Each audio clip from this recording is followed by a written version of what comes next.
everybody, it's Stephen and Walter here for another episode of So Chatty. It's episode July the 17th, 2026. I was going to say an episode number, but we stopped doing the numbers a long time ago.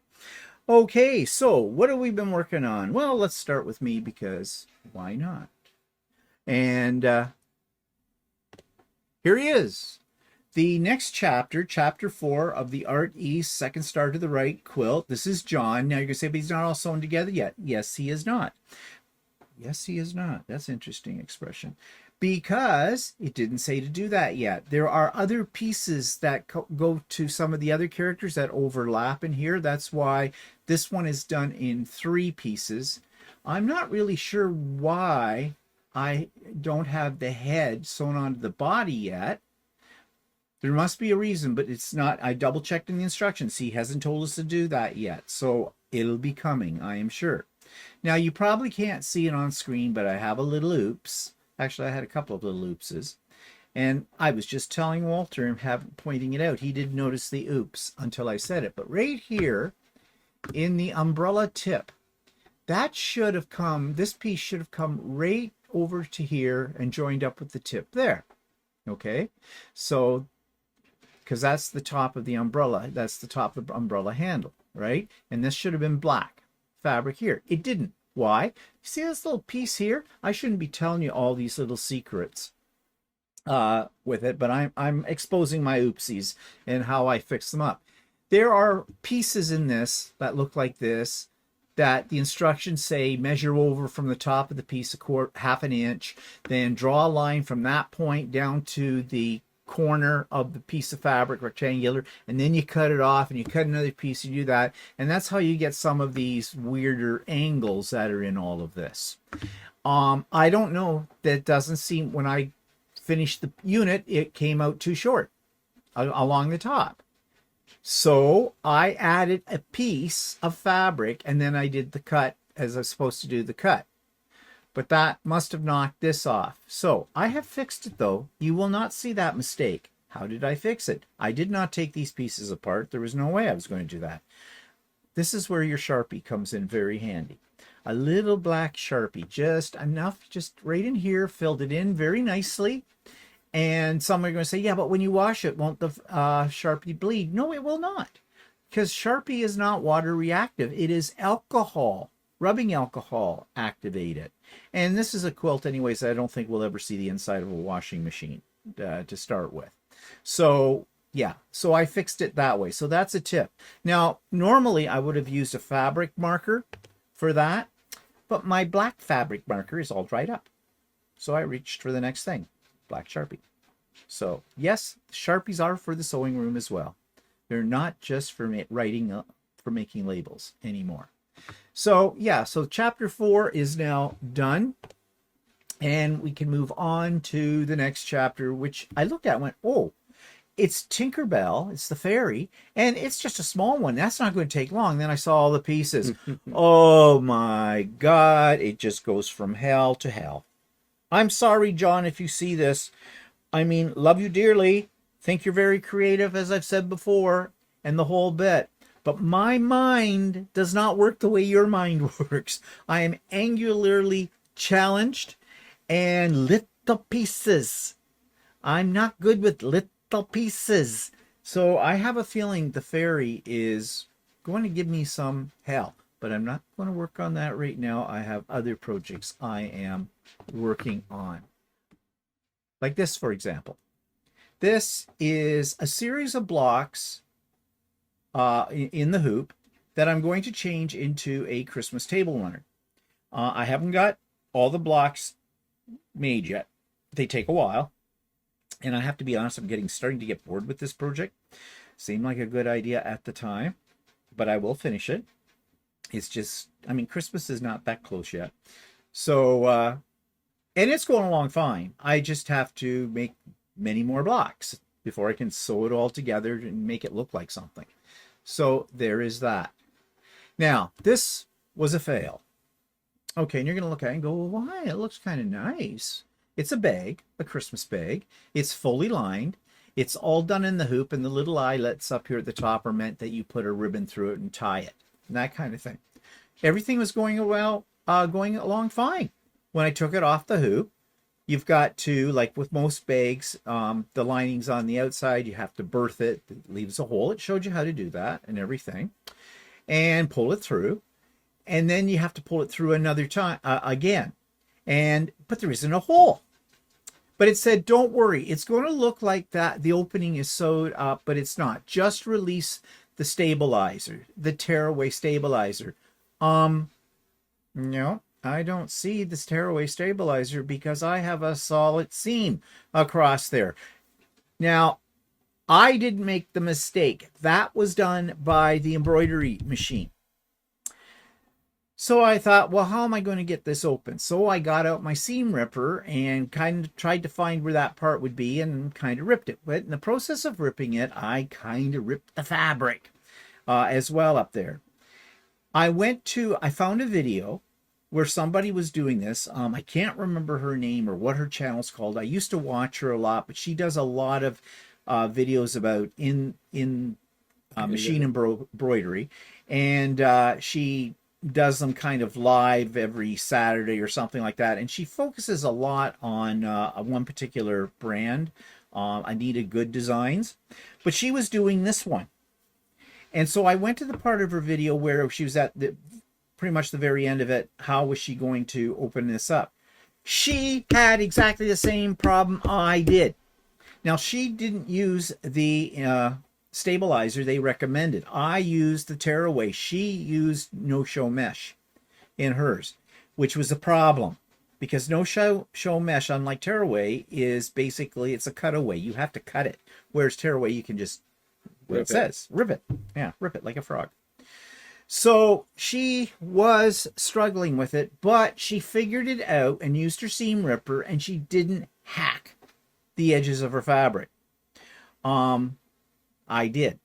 So I'm thinking, I spent a long time putting this together. It looks kind of nice. What can I do to save it?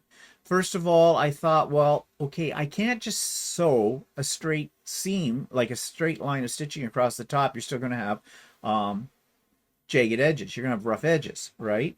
Raw edges. At this point, you really can't. I thought, well, maybe I can fold it down and give it sort of a, like the lining is a different color on the inside. It's a red. So I thought, if I fold it over a couple of times down and do a top stitch right along it, I won't have any exposed raw edges, and I'll have a nice little cuff on the top of it. Because it's too bloody thick. What about if you attach like a piece of red fabric to the top of it and right sides together and then fold it over to make a cuff? And I thought of that idea too. But here's your problem. You'll have a raw edge on the inside. Not necessarily if you fold it a couple of times. Well, then you have to fold it a couple of times. So what you're talking about is, why not a binding? Yeah. Yeah, I thought of that. I made some binding. Problem is, I don't have a sewing machine that, one, has a free arm. And this bag isn't that big. So getting it manipulated under the needle. Oh, it's not that hard. Well, I'll give you the bag and you can try it for yourself. Sure. I do sleeves all the time. Okay, challenge on, people. We'll come back to this and we'll see how he did. Okay? La-di-da. So I don't know if I'm going to make another one of these or not. One thing is the tearaway stabilizer really makes this a heavy-duty bag. Like when you're berthing it in the whole bit, it's not easy. It's really stiff. I thought maybe if I used a water soluble, but I'm not sure about that. I don't think there's any seams that aren't joined to another seam in it. I could use what she used, the one I saw the demo on. I could use no-show mesh. It would be lighter, but then we still got that problem at the top. But maybe if I was a little bit more careful and studied it, maybe I could get it apart. I don't know. But quite honestly, for the amount of time this takes, and it's quite a bit of time, like I had this idea in my head that I could rattle off a bunch of these, and these would be great at Christmas time, filled with like maybe some candy or stuff like that as gifts. I don't know if I want to spend that kind of time on it. This is a Sweet Pea design, and I have had trouble with their instructions before when it comes to doing bags, zipper bags or this. Not always, but on some of their designs. They don't explain well in their instructions when you get to these crucial parts. Everything else is fairly clear. Part of the problem too is the way they take pictures. They have lots of pictures in their instructions to show you, but when they get to this part, no. They really needed a close-up to show you where you need it to go to pull that open. So yeah, I am blaming them a little bit. And I know this. I do a lot of Sweet Pea designs. I like their stuff for the most part, but I have stayed away from their little zipper pouches and things like that because of these problems with it. Because they're just not explained very well. And maybe if I did a lot more of them and worked out my own technique for it, it might not be a problem, but I paid money for it. So why should I have to work out my own technique? You know, why do I have to cover up for their bad?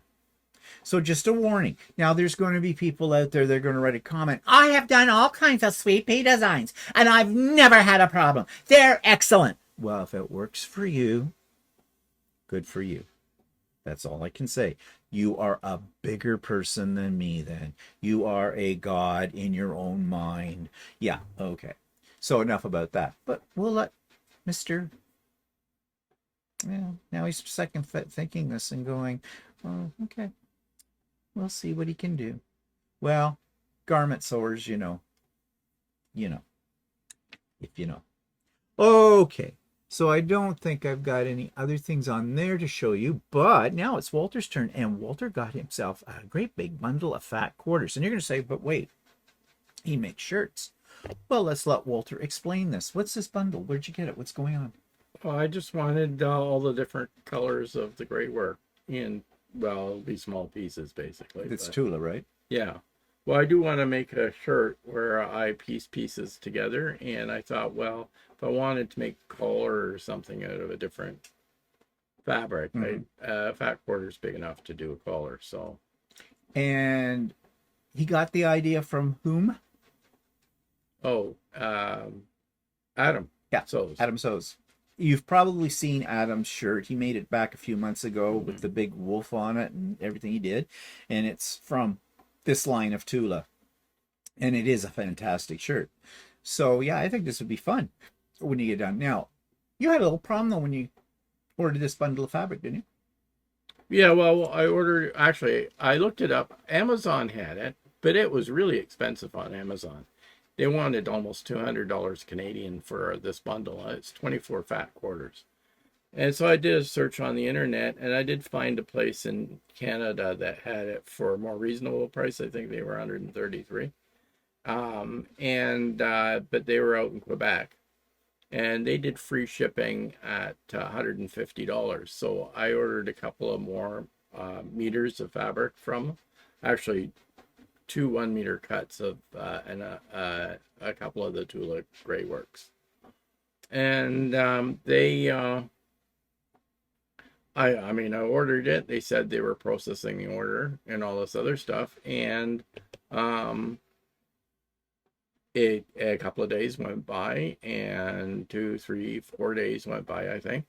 And I finally sent them a message, and I said, is there a problem with this order? Because I haven't heard anything more about it, right? And you got my money.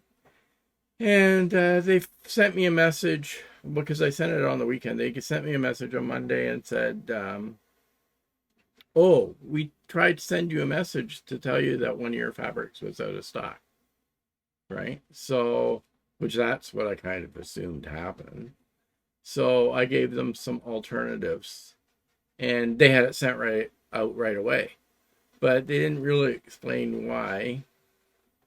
And they claim that they sent me a message. Well, I went through my junk mail. I went through everything. I don't usually have a problem with messages.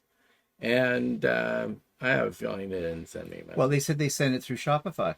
Yeah, they did. But I had I got all the Shopify messages from them except for this message. I would say that somebody meant to send it to you and forgot to hit the send button. Yeah. But then they blame it on Shopify. Yeah. I have a whole big problem with that. If you make a mistake, owe up to it. It happens. Okay. I am sure all of us have sent an email with an attachment to somebody and then, Forgot the yeah, attachment. I mean, that happens a lot, or in this case. But Yeah, you think that if they send you a message right away, assuming they sent the message right away, um, that if they didn't hear back within a couple of days, that they would try yeah, and send another send message. another one.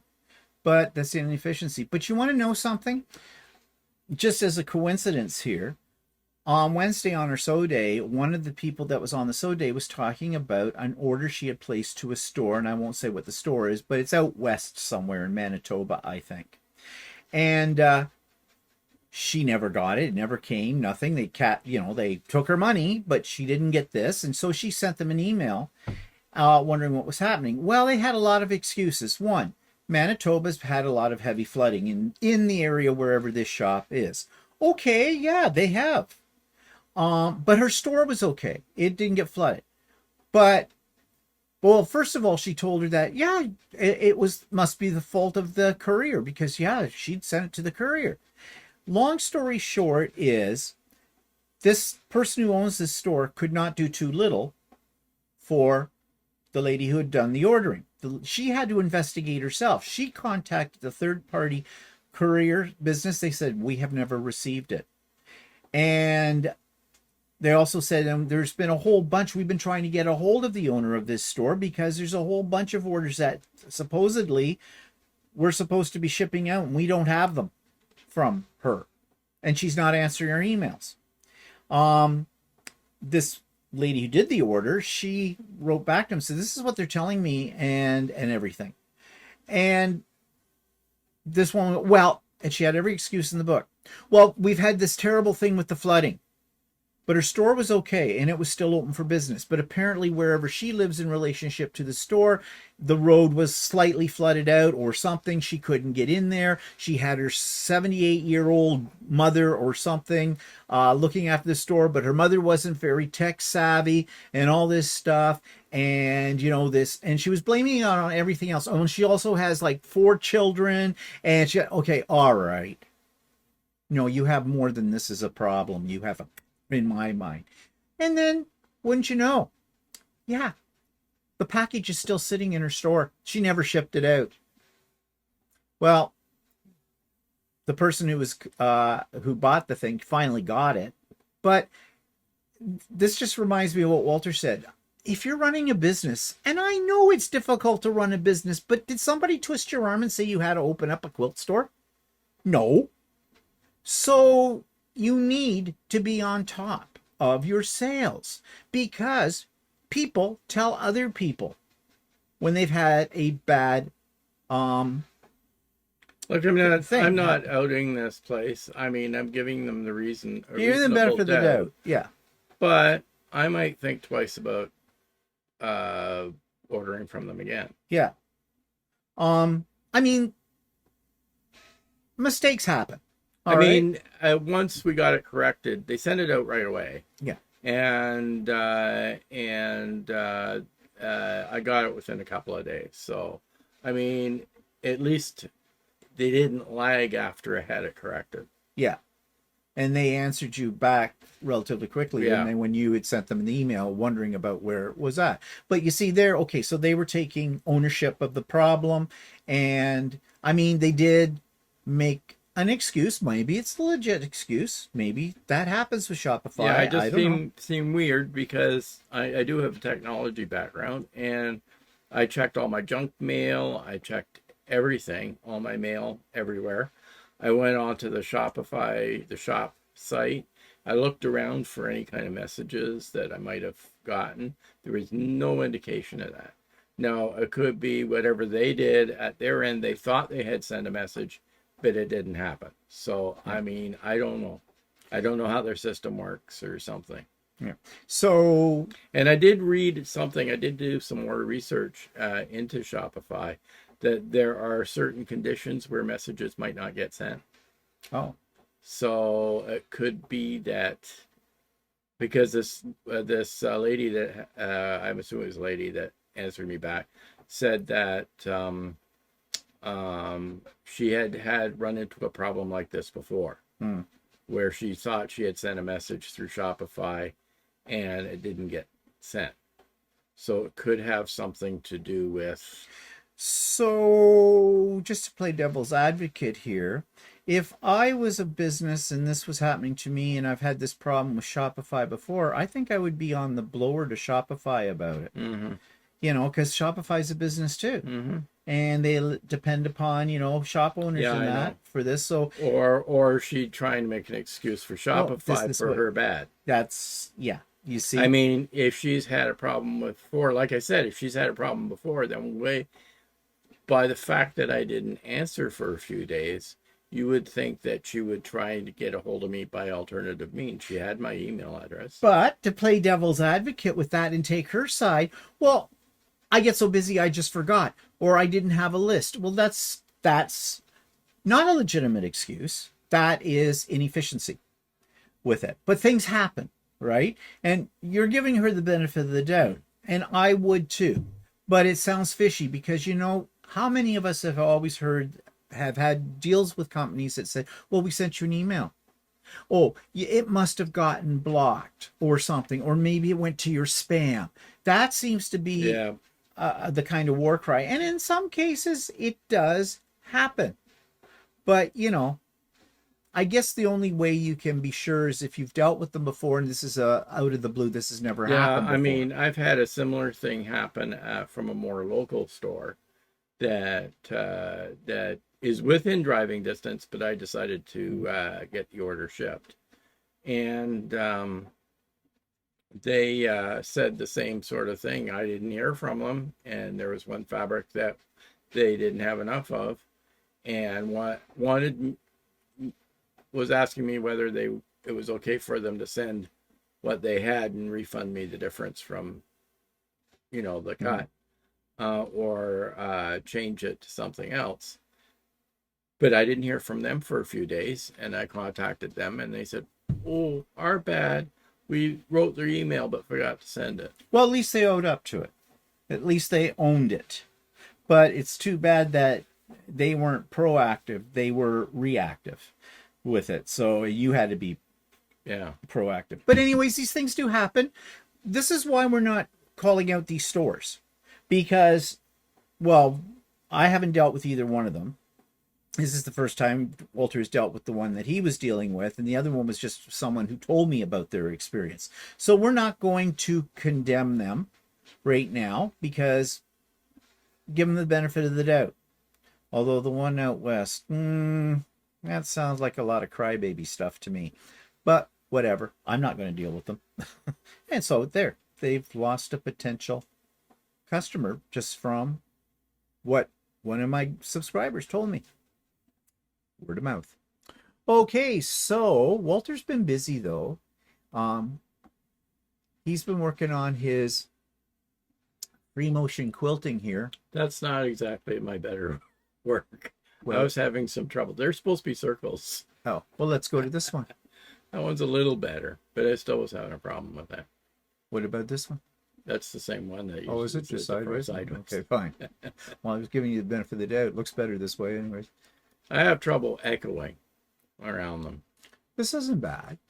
Those were supposed to be circles. They were supposed to be circles. Yeah. I thought they were just trying feathers. No, I know. I started off trying to be a circle, and it went funny. That's a border treatment. Yeah. That's not too bad. That's not bad. That's the other one. Yeah. Well, they're coming along quite nicely, actually, I think. You're doing very well. So I think you're going to graduate now away from the bed sheet. Yeah, pretty soon. And move up to a panel. Yeah. And that. So, you know, those panels they had a few years ago out, everybody was all, you know, a gaga about them, the big flower kind of thing on the panel. And a lot of people were getting them and doing thread painting and stuff like that. So that's what he's going to work on next. Yeah, I want to do something more concrete. And basically what I need is more practice. Yeah. More practice making the designs and stuff like that. I think once you get more the hang of it, it gets better and better, I think. I love watching people on YouTube though do it. I mean, if you haven't seen Adam So's latest video, you need to check it out because he's in the free motion quilting for other people as a business in a big way, and he does beautiful work. And I was just fascinated the other day watching what he had the latest project he was working on. It was a quilt by you may have heard of her, Stitch with Rachel. I think she's British. She's also a friend, I think, of Adam's. But he does beautiful work. And he will say, you know, it's practice. But I also think there's a certain amount of natural talent in people who can do that. Like Walter's got this creative talent that allows his brain and his arms to work together. You see, I can see what I want to do. These don't seem to put it into real life. Well. I was trying to look up one right now, but I couldn't get it. There's about 3 that I watch. The third one I can't remember. One is Natalia Bonner. Mm-hmm. She does. She sells a line of rulers and stuff too, and her videos are very good to look at and follow. And then there's another lady, but I can't remember the name of her. I was trying to look it up. It's not Angela Walters. No, it isn't. They do long arm quilting ones. Whereas well, Angela Walters. I have looked at a few of the Angela Walters ones, but I seem to have gotten hooked on the Natalia Bonner and this other one. Her name is. And Whirls and Swirls. Tracy. Tracy Whirls and Swirls. And all 3 of them give you some good ideas. And actually, I've looked up a few other free motion quilting ideas. Right now, I'm doing like the standard feather, but there are a couple of alternatives to the feathers that you can do that look quite good, which I'd like to try as well. So, yeah, I watch his stuff, and then I watch these other ones, and I watch Adam, and now I get this urge to give it a go again, but then I get over the urge. So, I mean, I don't know. I'd rather piece than quilt. So I get more joy out of that. Anyways, yep, that's all coming along. So that's good. Now, the other one is, I think it's Adria Good. Is another one that I watch, and she's good. She's good. Adrian, good. Okay. Yeah. Now, I don't know if you people would be interested. I'm working on him for this. I was said to him for next week for So Chatty, we should maybe spend a little time and watching Walter do some free motion. I don't feel comfortable with that yet. But why? Yeah, so it's not going to be not perfect. Very good. Oh yeah, you're pretty good. I mean, you're not like, okay, win a big ribbon at an international quilt show, good, but you're pretty good. And I think people would be interested in seeing it's the process. It's not about perfection at this point. It's about the process, because I'm sure there are people out there who would love to try free motion quilting, but like me, they're afraid, and they're afraid because they figure they're going to make all kinds of mistakes. Well, guess what? You will. Think about when you first started sewing, first started quilting. Yeah, I like the feathers seem to come naturally to me, but there are other designs that I've tried that they just don't seem to work right. Well, it's a muscle memory thing. Yeah. But I think it would be interesting so people can see what you go through with it. And I'm sure you'll do something that'll look good with it. But so if you want to see that, write in the comments. Say wonderful things about Walter so we get his head to go up here like this and go, okay, I'll show you. And and we'll go with that. Okay. Anything else you've been working on? You cut out a shirt last night, didn't you? Yeah, I did because we were doing a class tomorrow, and well, we're doing a sew day. A sew day tomorrow, not online. We're doing it with Walter's group. Yeah, the garment sewers. I'm going to be working on Adam's Jelly Roll Star quilt. I've got all my pieces cut out and all lined up so I can go lickety split on it. At least that's my theory, and we'll see how that works out. So that's what we're doing tomorrow. But not with you. So, but with you, Sewing with Steven, Wednesdays, as always, links in the show notes. We have been light lately on the attendance. I don't know if it's something I said. People don't like me anymore. They don't want to do it. Or they're all really busy because of the weather and everything like that. They're going outside to smoke a pack of cigarettes without ever buying a pack of cigarettes with the Canadian smoke that's moving down into the. We're going to talk about We're that. We're trying to Sunday. smother you. Yeah, we're trying to kill them all off. We're trying to really get it directed directly to Washington, but yeah. But anyways, we're actually going to talk a little bit about that on Sunday in a little bit more serious vein than what we're suggesting right now. So last week's videos, well, this past Monday I called it Everything is Growing, Including My Age. So talked about our plants, our gardens and everything that have been doing really well. Hopefully the smoke doesn't kill them. Keeps the bugs down. That and well, because it's my Monday morning coffee, you never know what I'm going to talk about because it's all over the place. On Idiot Quilter, started talking a little bit more about starting your planning now for what you want to do for Christmas and actually start working on your Christmas projects now. Even if your local quilt stores do not have a great selection of quilting fabric in Christmas style, because I know mine doesn't, and that annoys me because, a lot of them are holding off until Halloween's over. Well, then we're starting November the 1st. It's a little late, for these kind of things. So, yeah, that kind of irks me. Maybe it doesn't irk you. I'm not a last minute person, though. That's why it bothers me. And last week on Stephen and Walter Live, we talked about the media. Is it a friend or foe? All the crap that's out there on the media. How do you tell whether or not they're anywhere near the truth or not? So that was all last week's videos. So let's see.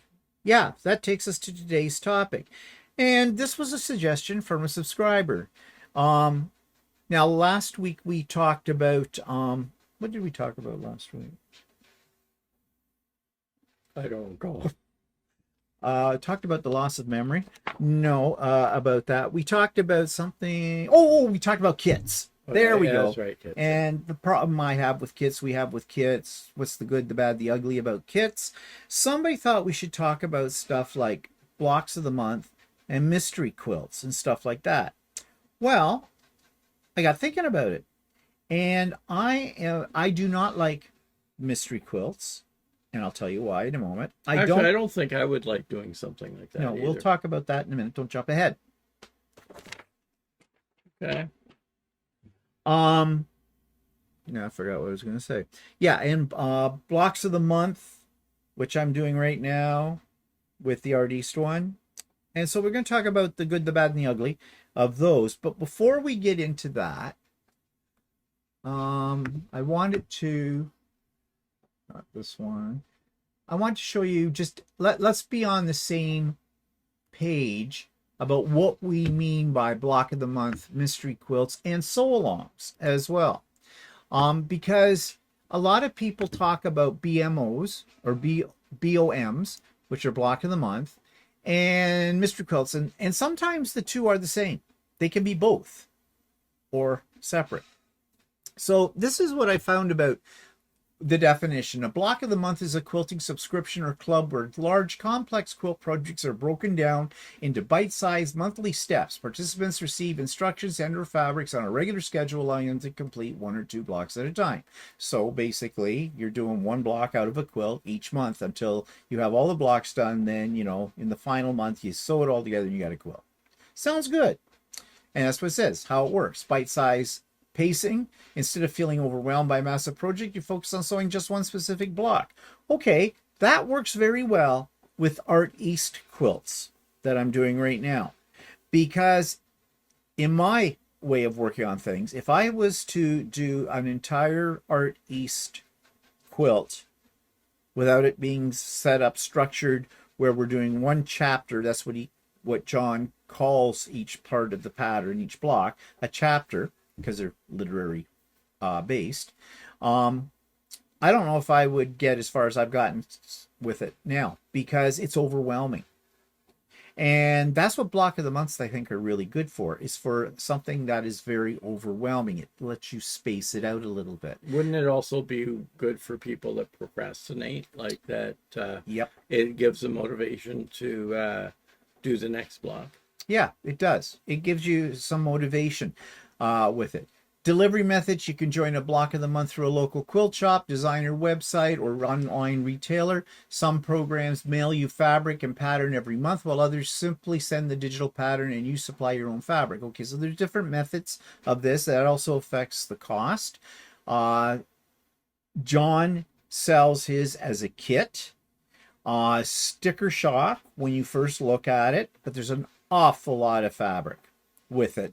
And not only that, but when you buy one of his kits, the way he does it, it's more than, you've probably heard me say this before, it's more than just doing a pattern. It is a whole journey kind of a thing. It's a destination in a way, because he's created a community around this where he has videos that will help you with whatever you're doing with it. He shows you unboxings. Everybody shares their finished products with each other and talk about them and stuff like that. So his particular block of the month is more than just, okay, here's the instructions, here's your fabric, make your block kind of a deal. It's more of an adventure, I guess. But not everybody does it that way. There's also problems with delivery methods. I have heard there's a company that I know was very popular at one point. Maybe they still are. I'm just maybe not watching the right videos on YouTube. Can't think of it.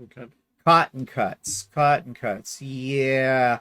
I heard some negative things about them. I've never dealt with Cotton Cuts, so I can't say from personal experience, but there was problems sometimes getting the monthly package. It didn't come out, or that they didn't give you enough fabric. I think they're the ones who have started something called an oops package. For an additional charge, you can get extra fabric for each month as well, which my way of thinking, why not put the extra fabric into what you've cut already each month and just charge a little extra then for that. But then I've heard some people say, well, yeah, but then you have so much fabric left over and people don't like that. Well, okay, to each his own. To me, I don't have a problem with leftover fabric. I would rather have too much than too little, but whatever. But there's all kinds of problems. And if they're going to deliver it to you every month, how's it getting to you? Mail systems are not that reliable anymore. Yeah, and especially if you were doing, if the company's in the continental United States and you're not in the United States, then there may be problems with there mail. could be duty. Yeah, there could be all kinds of things, and getting it from these other shippers and stuff like that, it adds a lot of problems to things depending on your location. Now with John, I'm using John because John's is the first one I've ever really done. Well, that's not true. I've done one other. That is a block of the month. But I bought the entire kit. All in one lot. He boxes it quite attractively as well. And so I have the entire pattern and I have all of the fabrics that I need. So there's nothing stopping me from working ahead. And plus, he do it in such a way so that he times it in such a way that he knows that everyone that has ordered the kit gets it before he starts doing any. Yes, everybody gets it way before the actual official start date. But I mean, you don't have to start on that date. You don't have to follow it. You don't have to do it as a block of the month if you don't want to. The reason he has it set up as a block of the month is because he knows that it's going to be very overwhelming for people because there's a lot of little pieces to cut. So he's breaking it up. When you've got a task that seems insurmountable, the best way to handle it is in little units. And that's what he's done. What they say, what's the best way to eat an elephant? One bite at a time. So that's the philosophy I think that he uses. Payment programs often feature subscription style payments, meaning you pay a small monthly fee instead of buying an expensive kit all at once. Well, it's sort of like a pay as you go kind of a thing, which isn't a bad idea. However, for me, I would rather just pay the whole lot of money up front. It's done. It's over with. I've got my everything I need for it. Now, if it was one though, where they were sending it out, a new one each month, and I know some you can pay for it all at once, but you don't get it all at once. You still get it one section each month. If there's a problem and I don't get it for some reason, or it gets delayed in that, well, I've already paid for it. So now I have to go and possibly fight about that. And I have heard those kind of stories from people with certain companies they have dealt with too. So, I don't know if I would want to pay then for it all up front, although I think it's better for my bookkeeping to do it that way. So each his own. So why do people like it? Well, before we get to that, what other problems are there with blocks of the month, or ones that I have, and why I don't do blocks of the month usually? Okay, so the advantages to doing one, well, let's go to why people love it first then.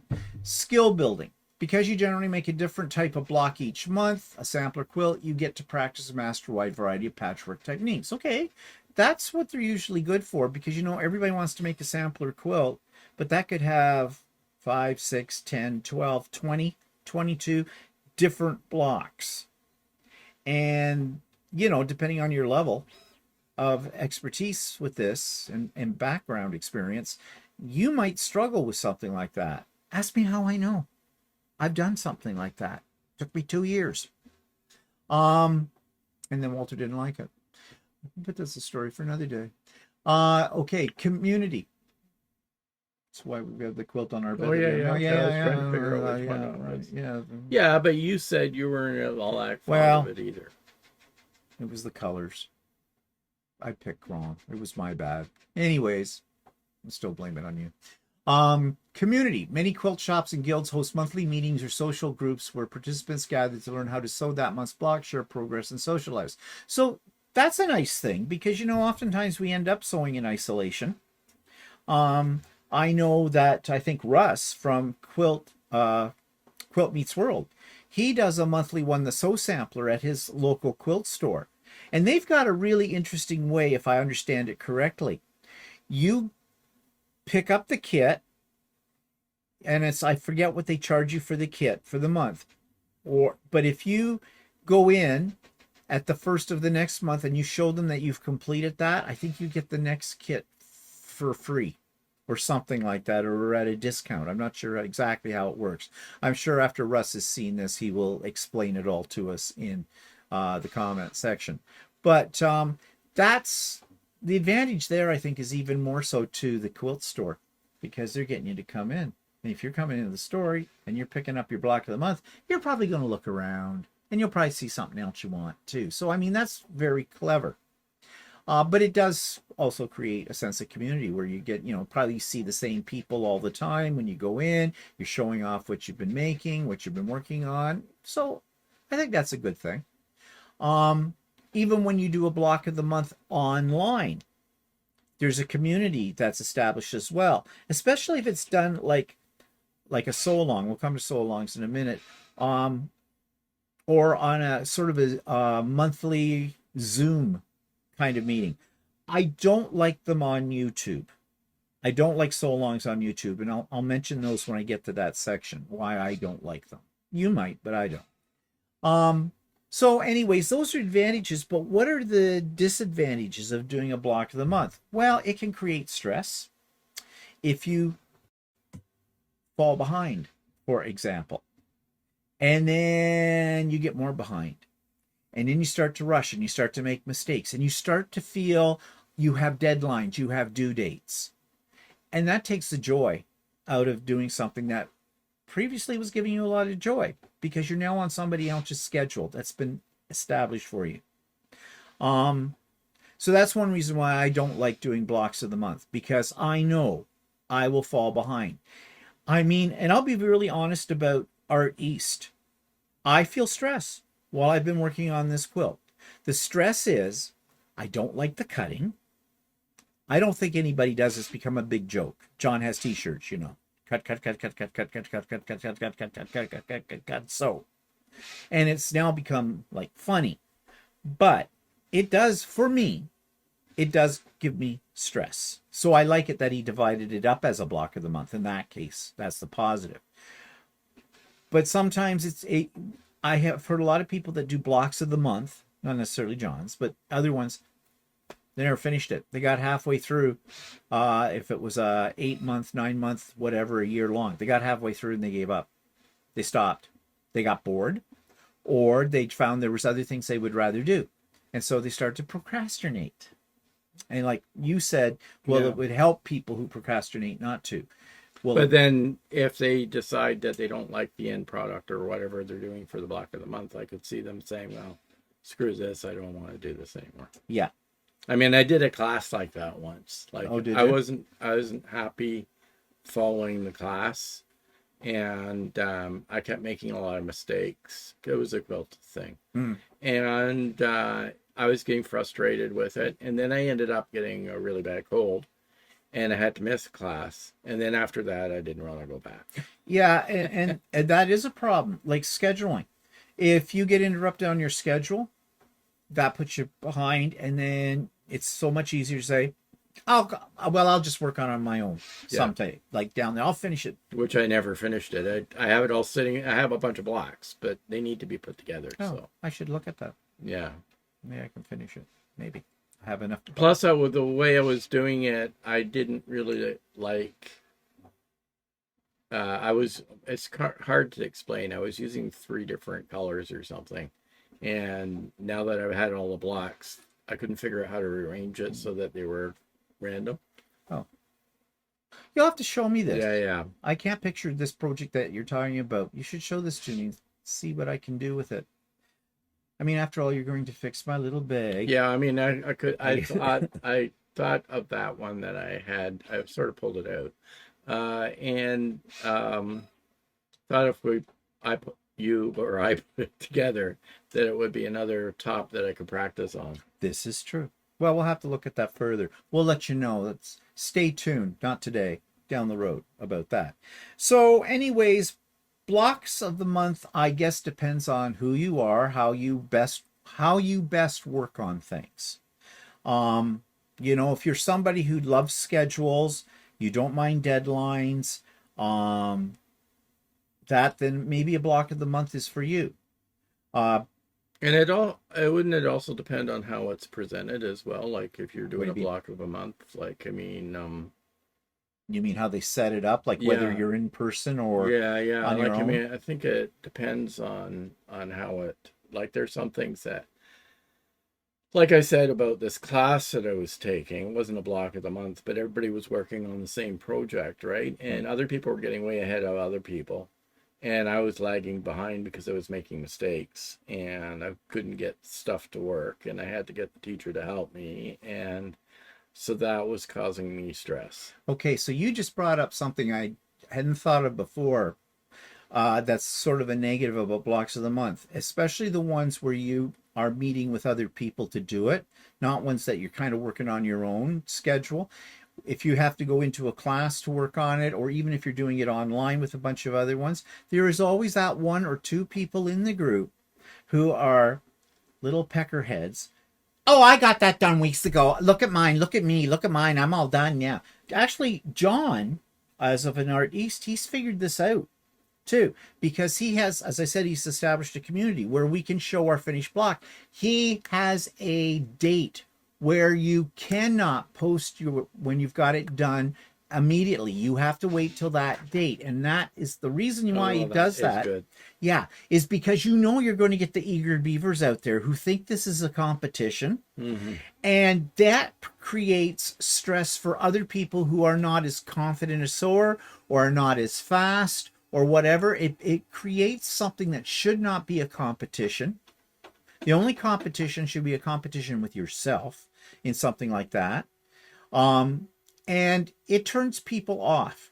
But there's always those ones in the group that have to go, oh, look at me, look at me, look at me. I'm so good. Yeah, I mean, I was involved in a couple of sew-along type projects where the instructor showed how to do the one block like it was a series of blocks that were all the same, and showed how to do the one block right away, right?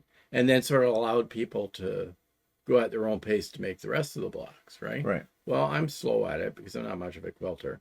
And then immediately within like 10 minutes, somebody was already going, "Oh, look at me, I've got a block done, I got a block done, I got a block done." And then like the rest of us were all saying, "We haven't gotten that far yet."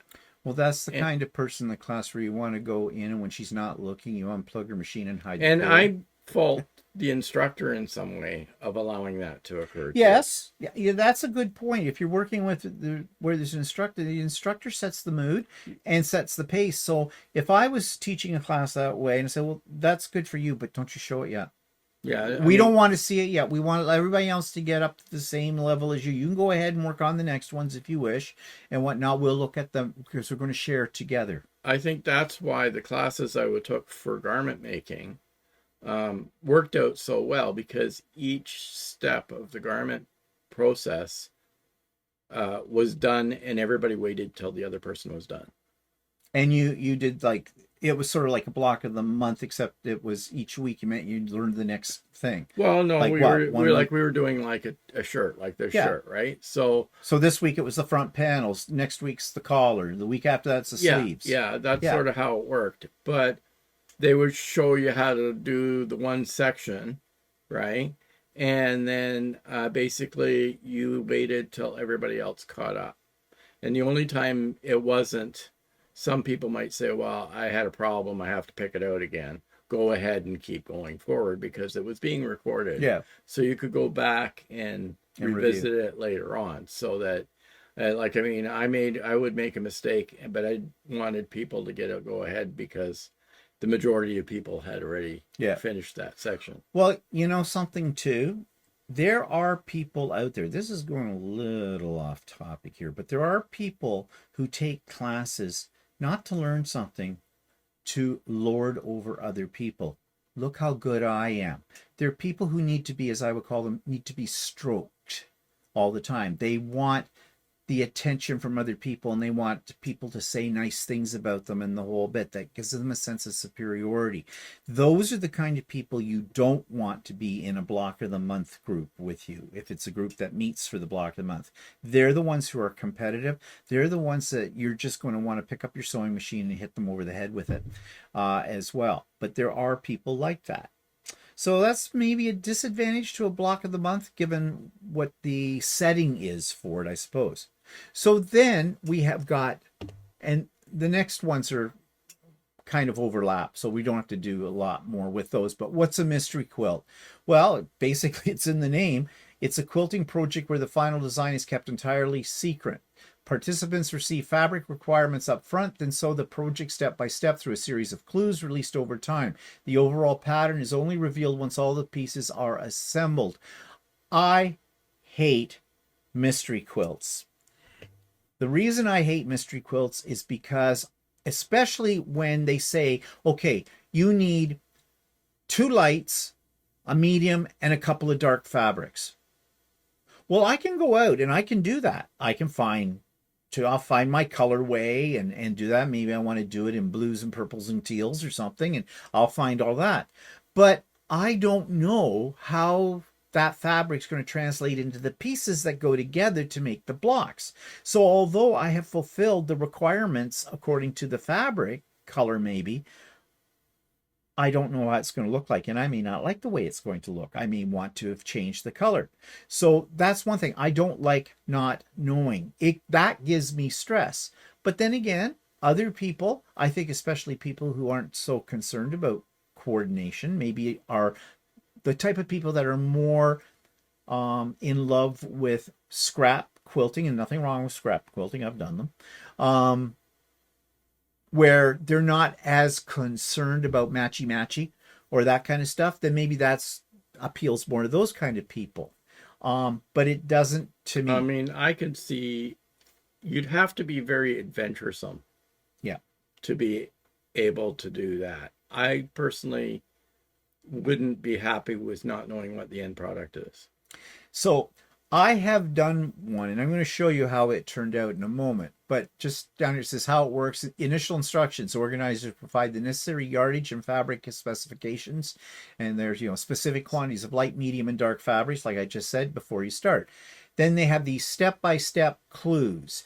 Well, they're not always clues. Well, I guess they are See, clues. I mean, if it was maybe a mystery quilt where they showed you the first block, right? Yeah, And then you could decide your colors based on how the block yeah, was. and Then think then there's I some like think that. it would be a little easier to pick your fabric. Well, I think it depends on whoever's setting up the mystery quilt challenge in the first place, what their purposes are. And a lot of times, mystery quilts are set up by people who own quilt stores because they're selling a certain line of fabric with it. So, all these things, blocks of the month, mystery quilts and sew alongs. If they're done by a store, they're not done just for the sake of making their patrons happy. They are a store. You have to keep that in mind. They're doing it because it brings in business for them too. And I'm not saying there's anything wrong with that. I think there's ways you could do it to make it facilitate it so it's easier. Like you could say, okay, you buy this package of fabrics, and Yes. it's already set up so that the right fabrics go to the right spots, type of thing. Or like if you like oranges and browns, you get one package if you like, or something. But Like you don't see what the final product's going to look like. yeah. So that's kind of a half mystery, half block of the month Yeah. idea kind of a thing, But maybe. I don't know. I could see you're running into I could see a lot of people getting halfway through the projects and saying, "Oh, this is crap. I don't want it." Oh, yes, that's very real. And I'll explain why that's very real in a second. So you get these step-by-step clues, instructions and segments, which may be released daily, weekly, or monthly. Each clue guides you through a cutting and piecing specific blocks. Oops, got hiccups now. Or components, so showing how they fit into the whole. And that's the part of the mystery quilt I don't like. I want to know what the end product's going to be. The big reveal, the final clue, explains how to assemble your completed blocks to reveal the finished quilt top. And you see, sometimes these can be very elaborate. So you've got a block you're making, but there'll be a piece up here in this corner that doesn't seem to go with the rest. And you're going, how's this going to fit in? Or sometimes it's even more elaborate than that. So that is kind of titillating because you look at things, oh, I wonder how this works. And you try to second guess as you make more blocks down the road. You start to, I know some people start throwing them up on a design wall and going, I wonder, this might go over here or this might go here. So it keeps an interest level. It inspires if you're the kind of person that likes that. I think it's one of those things you either love it or you hate it. I think so, and I hate it. So why do people love them then? Excitement and surprise, like I just said. Skill building. Because you don't know the pattern, you're often prompted to try new piecing techniques or block shapes you might not normally choose. Well, that's I think that's a plus because we get caught up in our own little world. Like we do the same thing over and over and over again. So this is helping you think outside of the box. Again, it creates a community like all the rest do. And it says narrative twist. Some mystery quilts even tie the sewing process into an actual written whodunit story, where completing blocks help you solve a mystery. Yeah, I've heard of that. There's sometimes they're coupled with a book. There are books out there that are written as like a murder mystery or something, but in the pages of the book with each chapter, you get the instructions for the next block. And then like the mystery is revealed at the end of the book of who done it, so is the final quilt, which kind of combines two interests, literature and quilting, which might be interesting. Never done one that way. And to a certain degree, that has a certain appeal to me, but I've never done it. Maybe down the road sometime. So, what's the disadvantage of the mystery quilt? Well, I think the biggest one is if you're not a person who likes surprises, you're not going to enjoy a mystery quilt. And you're going to second guess yourself with each block. You're going to go, maybe I picked the wrong colors. Well, I kind of went through that, and I'm just going to show you the mystery quilt that I did. That was a block of the month. And oh, this is an old picture. I got my pictures mixed up. That was before I put the binding on it and quilted it. But anyways, it hangs on the wall behind our headboard in the room. I love this quilt. However, we were told that we needed we had to pick our fabrics. I picked batiks for a very good reason. I figured with a mystery quilt, I don't know what the end product is going to look like. Didn't you cheat on that too? I was getting there. Thank you. Spoiler alert. Yeah, I got worried, so I thought with batiks it would be easier than with prints because I wouldn't really have to worry about which way my fabrics were going because I didn't know where this was going. This was a challenge as well because it had applique. As you can see, all of these little, whatever you want to call these pieces, that's all applique. Now, the first piece we did was the center piece. Now, that wasn't, this is something you just mentioned. You know, they show you the first block so you have a sense of where the colors are going to go or how to pick them. Well, I don't think I saw this before I got it pretty much done, but every color pretty much is in that center block that's in the whole quilt. So this reinforced for me that my colors that I picked worked together well. But when you got out to these pieces, these you didn't do in one big piece like this. Like you notice there's different styles here. You've got these corner pieces that they're in opposite corners that go like this, and then you've got this cross one, and they're in this. And these pieces have to go in a certain way or the pattern won't go across diagonally. That was a little confusing because it was easy to get screwed up when you're putting those together.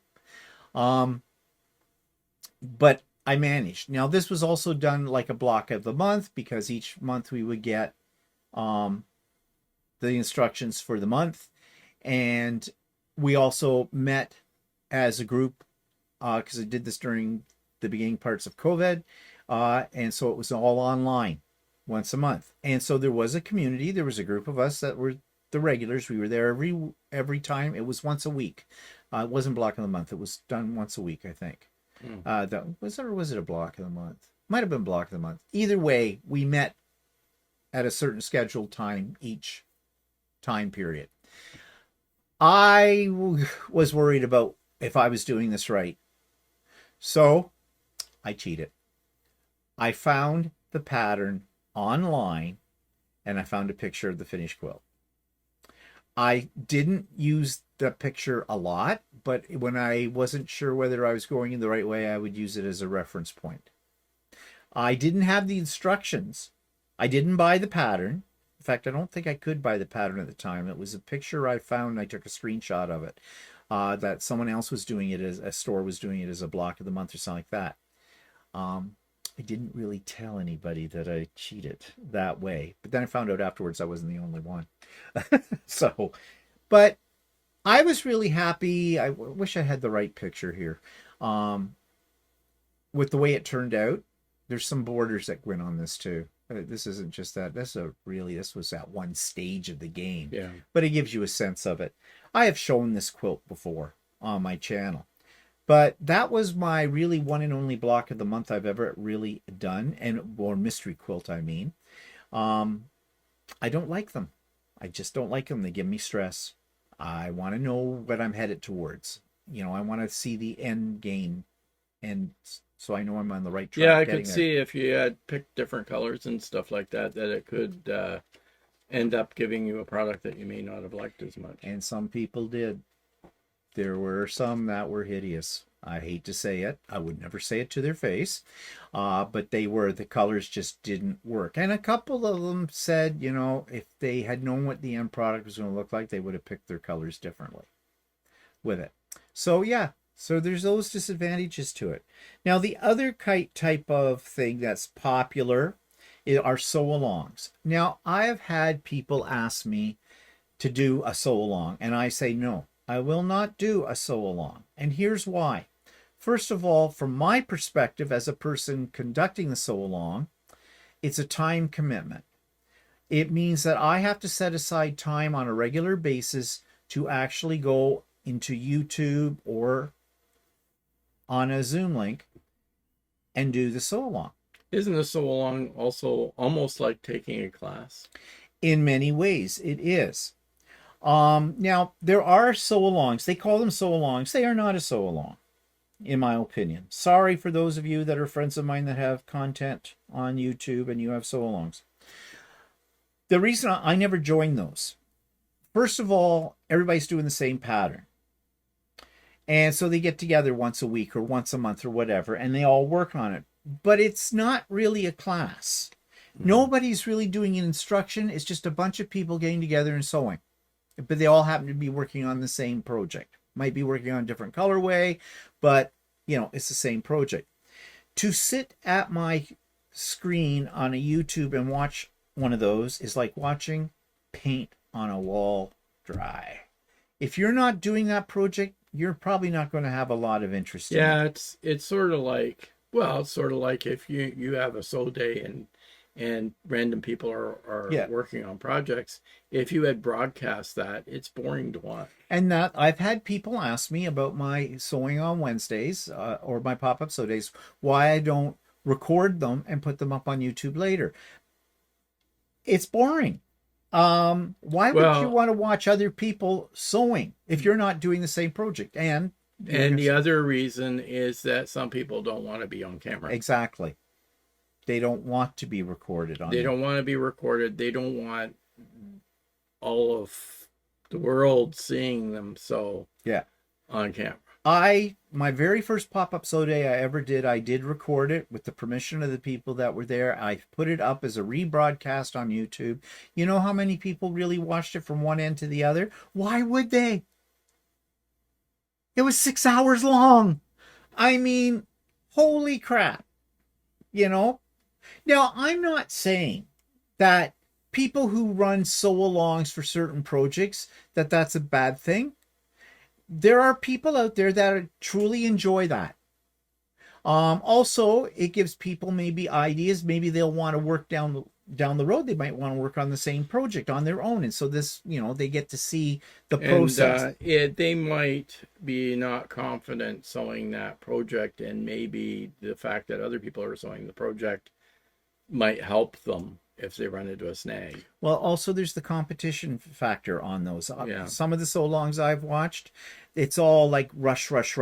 We got to get this done. We've got an hour and a half, 2 hours on here. You hear them say, "Oh, I got my block done." Yeah. And then 2 minutes later, "Oh, I got my block done." Yeah. And then if I would think, for me, if I'm usually slow, it would intimidate me because everybody got their block done until me, and then I start making mistakes. Yeah.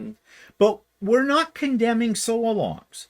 What we're saying is it depends on you. What is your personality type? What is your way of working at things? What's your comfort level with something like that? If you tick off all the positive boxes about it for yourself, by all means, go for it. But I'm not doing them. But often when you do see a broadcast of a sew-along, there's only a few people on there.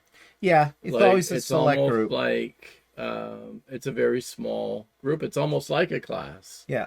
Right. But classes are different, I think. But again, I don't think they should be broadcast. No. Now, if it's an online class, I think it's a personal thing of a group of people sewing together or maybe being taught how to do a certain technique. But generally speaking, sew-alongs aren't like that. Sew-alongs are exactly what the word says. Bring your sewing, let's sew along on video.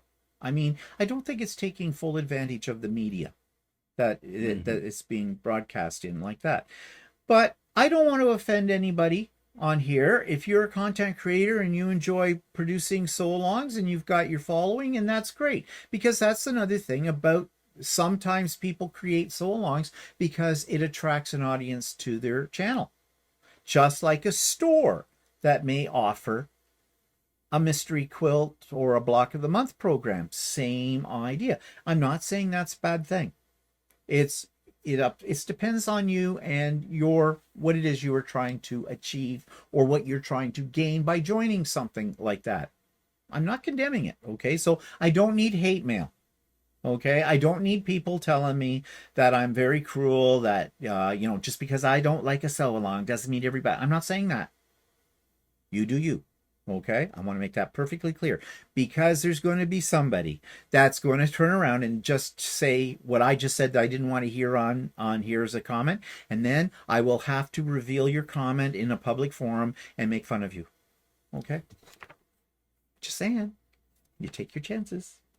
Okay. Well, I think that's the only other question I have for Walter is, so, is there anything that's a block of the month or a mystery type quilt thing in the garment sewing world? I don't know. Have never followed any groups. Most of the times when we watch, I don't really watch any sewing groups. The only thing I've watched more recently is free motion stuff, but that's more from a learning perspective.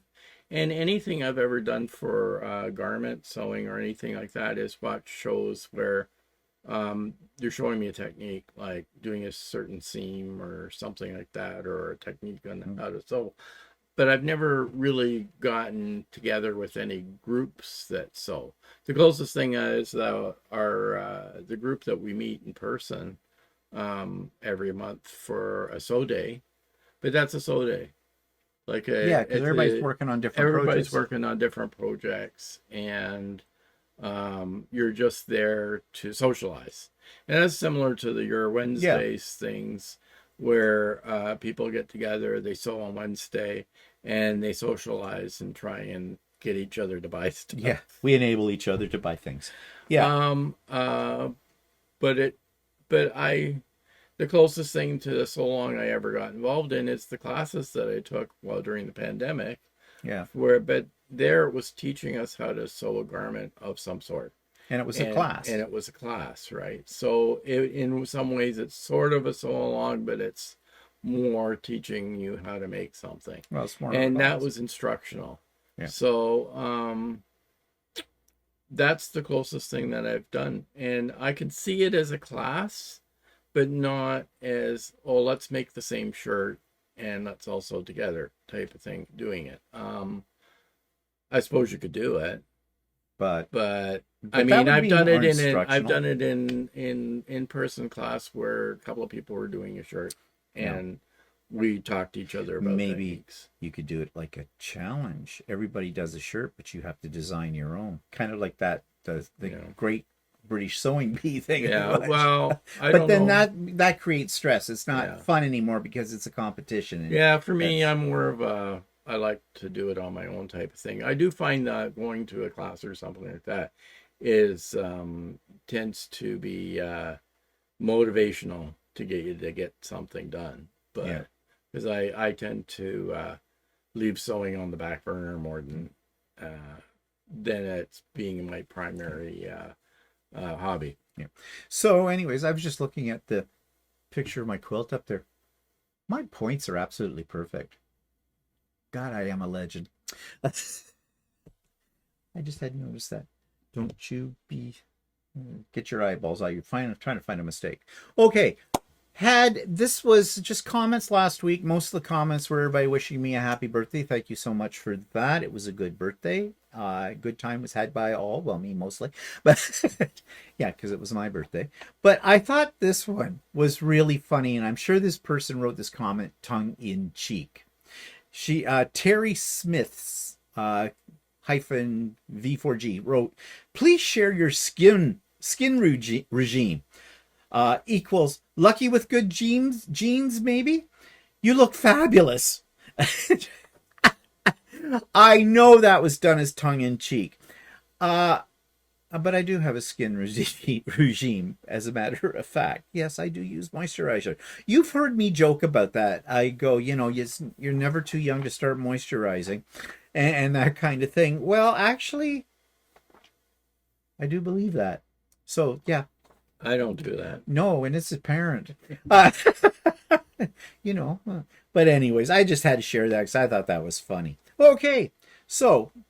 Anything, final words, anything from you? We've been going now for about 80 minutes. No, I don't know. I think that's it. Okay. Well, that's probably enough. So next week, maybe we'll talk more in depth with Walter and his relationship with Lucy, the long arm machine, and his love-hate relationship with, I don't think he has a hate relationship, with free motion quilting and that kind of stuff. Really.